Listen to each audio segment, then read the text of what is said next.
अहम खबर आप तक पहुँचाएं कि वज़ीर-ए-आज़म शहबाज शरीफ की ज़ेर सदारत इत्तेहादी जमातों के इजलास की अंदरूनी कहानी सामने आ गई है। हुकूमती इत्तेहाद ने अदालत की तजवीज़ पर तहरीक इंसाफ से मुज़ाकरात के बजाय मुज़ाकरात के लिए सेनेट का फोरम इस्तेमाल करने का फैसला किया। इस हवाले से मज़ीद जानते हैं bureau chief Dawn News Iftikhar Shirazi से। जी इफ्तिखार शराजी साहब, बताइएगा। जी, वज़ीर-ए-आज़म शहबाज शरीफ साहब की सदारत में जो आज इत्तेहादी जमातों का इजलास कमोबेश 2 घंटे जारी रहा है, जिसमें मौजूदा जो सियासी सूरत हाल है और सुप्रीम कोर्ट की जानिब से जो अहकामात है उनकी रोशनी में गौर ख़ौज किया गया है और इस बात का फैसला किया गया कि ऐसा मुमकिन नहीं है कि अदालत के कहने पे आउट ऑफ पार्लियामेंट किसी किस्म के कोई डायलॉग प्रोसेस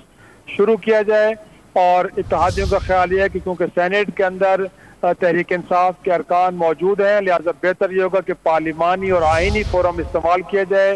और एक कमेटी बनाई जाएगी सेनेट की, जिसमें अगर तहरीक इंसाफ चाहे तो उस कमेटी का हिस्सा बनेगी और उसके जरिए कोई गुफ्तगू शनीद होगी, लेकिन आउट ऑफ पार्लियामेंट किसी किस्म की तहरीक इंसाफ के साथ गुफ्तगू नहीं हो सकती। साथ में ये भी कहा गया कि जो 3 रुकनी बेंच का फैसला है, इसको जो पार्लिमान के इस्तेहकाक कमेटी है वहाँ पे उठाया जाएगा, क्योंकि उनका ख्याल है इत्तेहादियों का कि जो फैसले आ रहे हैं इससे जो पार्लिमान की तस्दीक का एक तासुर उभर रहा है। लिहाजा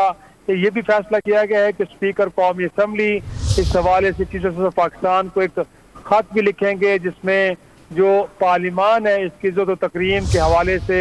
जो ज़रूरी एक मलूज़ खातिर चीज़ें रखनी है उनके हवाले से जिक्र किया जाएगा। तो आज ये बड़े अहम कुछ फैसले हुए हैं, जिसमें एक तो ये है कि जो तहरीक इंसाफ के साथ गुफ्तगू होगी वो पार्लिमान के फोरम पे होगी और दूसरा ये कि जो अदालत के फैसले आ रहे हैं उनको पार्लिमान की इस्तेहकाक कमेटी में उठाया जाएगा और साथ में स्पीकर कौमी असम्बली इस हवाले से चीफ जस्टिस ऑफ पाकिस्तान को एक खत भी लिखेंगे। जी, बहुत शुक्रिया आपका इफ्तिखार शराजी।